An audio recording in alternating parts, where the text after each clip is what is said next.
کچھ دوست آپس میں بیٹھے کچھ باتیں کر رہے تھے، ایسے جو رات کو بیٹھتے باتیں کر رہے ہوتے، ساتھ ہی ایک مسجد تھی، اس مسجد سے امام صاحب کا بیان جاری تھا اور آواز ان کے کانوں میں بھی آ رہی تھی۔ امام صاحب بیان کرتے کرتے کچھ یوں فرما رہے تھے کہ غوث اعظم رحمۃ اللہ تعالیٰ علیہ فرماتے ہیں، غوث اعظم رحمۃ اللہ تعالیٰ علیہ فرماتے ہیں۔ تو وہ جو دوست بیٹھے ہوئے تھے، ایک نے کہا کہ تم سن رہے ہو یہ امام صاحب کیا کہہ رہے ہیں؟ کہا کیا؟ کہ یہ غوث اعظم غوث اعظم غوث اعظم کہہ رہے ہیں، یہ غوث اعظم کون ہے؟ تو آپس سے بات چیت چلتی رہی، کہ یہ چلتے ہیں نا، امام صاحب سے بات کر لیتے ہیں، امام صاحب سے پوچھ لیتے ہیں غوث اعظم کون ہے۔ بیان وغیرہ ختم ہوا تو یہ دوست مل کر پہنچے کہ چلے امام صاحب سے پوچھتے ہیں کہ غوث اعظم کون ہے۔ امام صاحب سے دعا سلام وغیرہ ہوئی اور انہوں نے کہا کہ ہم باہر بیٹھے ہوئے تھے، امام صاحب وہ آپ بیان کر رہے تھے اور بار بار غوث اعظم کہہ رہے تھے، آپ غوث اعظم فرماتے ہیں غوث اعظم فرماتے ہیں۔ تو ہم آپس سے بات کر رہے تھے تو ہم کہا چلے آپ سے پوچھ لیتے یہ غوث اعظم کون ہے؟ کہا غوث اعظم یہ اللہ کے ولی ہیں۔ نہیں، کہا آپ جو کہہ رہے تھے کہ وہ غوث اعظم فرماتے ہیں قدبی حاضی علی رقبتی کلی ولی اللہ، یعنی میرا یہ قدم ہر ولی کی گردن پر ہے، کیا؟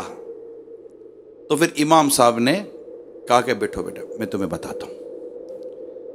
پھر انہوں نے بتایا کہ غوث اعظم بہت بڑے عالم دین اور اللہ کے بہت ہی بڑے ولی تھے۔ اچھا، تو ان کا نام بولا، ان کا نام عبد القادر،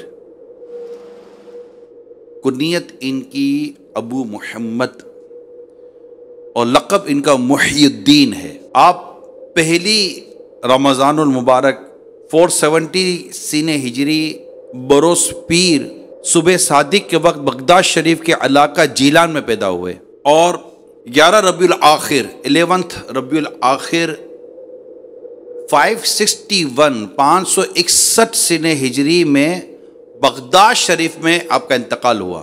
آپ حسنی اور حسینی سید ہیں۔ تو چند دوست تھے، تو دوسرے دوست نے کہا یہ امام صاحب یہ حسنی اور حسینی کیا ہے؟ تو امام صاحب نے جواب دیا کہ ہمارے حضور غوث پاک شیخ عبد القادر جیلانی رحمۃ اللہ تعالیٰ علیہ کا جو سلسلہ نسب ہے، والد والد والد والد والد کے والد والد کے والد، ماں کی ماں ماں، ان کی امی ان کی امی، جو سلسلہ نسب ہوتا ہے، وہ سلسلہ نسب والد کی طرف سے حضرت سیدنا امام حسن اور والدہ کی طرف سے حضرت سیدنا امام حسین تک پہنچتا ہے، اسی لیے آپ کو حسنی اور حسینی کہا جاتا ہے۔ ایک اور دوست نے کہا کہ امام صاحب ہمیں غوث پاک کے بارے میں کچھ اور بھی بتائیں۔ امام صاحب نے کہا کہ غوث پاک اتنے بڑے اللہ کے ولی اور نیک بندے تھے کہ ان کی دعائیں قبول ہوتی تھیں، یہ مستجاب دعوات تھے، یہ دعا کرتے تھے اللہ ان کی دعا قبول فرما لیتا تھا۔ آپ فرائض کی ادائیگی کے ساتھ ساتھ نوافل کی بھی کثرت کیا کرتے تھے۔ آپ کے بیان میں جو حاضرین ہوتے تھے، یعنی جو بیان سننے کے لیے آتے تھے، ان کی تعداد 70 ہزار تک بیان کی جاتی ہے۔ ایک اور دوست نے کہا امام صاحب یہ بتائیں کہ جب آپ کا نام عبد القادر ہے تو پھر انہیں غوث اعظم کیوں کہتے ہیں؟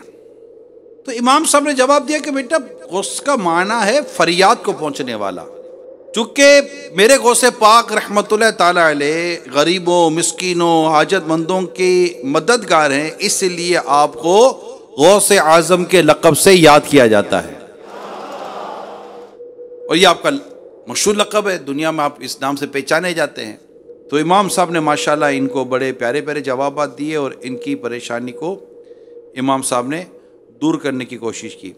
امام صاحب نے پھر انفرادی کوشش شروع کر دی، جب جو بیٹھے تھے نا، جو سوالات کرنے کے لیے آئے تھے، تو امام صاحب نے کہا کہ غوث پاک رحمۃ اللہ تعالی علیہ بہت زیادہ عبادت اور ریاضت اور قرآن کی تلاوت کیا کرتے تھے۔ آپ نے 40 سال تک عشاء کے وضو سے فجر کی نماز ادا فرمائی، 15 سال تک ہر رات میں ایک قرآن پاک ختم کیا کرتے تھے۔